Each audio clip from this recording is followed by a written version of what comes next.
नमस्कार. लाडक्या बहीण योजनेसाठी राज्य सरकारनं सामाजिक न्याय विभागाच्या खात्यातून जवळपास 450 कोटी रुपये त्यांनी या ठिकाणी वळती केलेले आहेत. त्यांच्या या निंदनीय कृतीचा मी सकल मातंग समाज त्याचबरोबर शिवशाही व्यापारी संघ या राज्यव्यापी संघटनेच्या वतीनं तीव्र शब्दामध्ये निषेध व्यक्त करतो.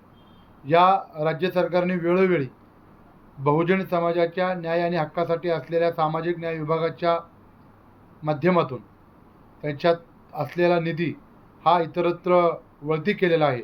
ही अतिशय चिंताजनक बाब आहे. या राज्य सरकारवरती ॲट्रॉसिटी अंतर्गत कारवाई का करण्यात येऊ नये, त्यांच्या या राज्य सरकारवरती न्यायालयामध्ये ॲट्रॉसिटी ॲक्टप्रमाणे गुन्हा दाखल करण्याकामी दावा का दाखल करण्यात येऊ नये, त्यांच्या या निंदनीय कृतीमुळं बहुजन समाजामध्ये अतिशय अस्वस्थता पसरण्यात आलेली आहे. शिष्यवृत्तीसाठी या ठिकाणी निधी देण्यात येत नाही. त्याचबरोबर बार्टीतील जे UPSC MPSCचे विद्यार्थी अभ्यासक्रम या ठिकाणी अभ्यास करत आहेत, त्यांना देखील या ठिकाणी कुठल्याही प्रकारची मदत करण्यासाठी या ठिकाणी टाळाटाळ केली जाते. परंतु सामाजिक न्याय विभागाचा निधी इतरत्र वळवण्यासाठी फार मोठं षडयंत्र या ठिकाणी चालू आहे.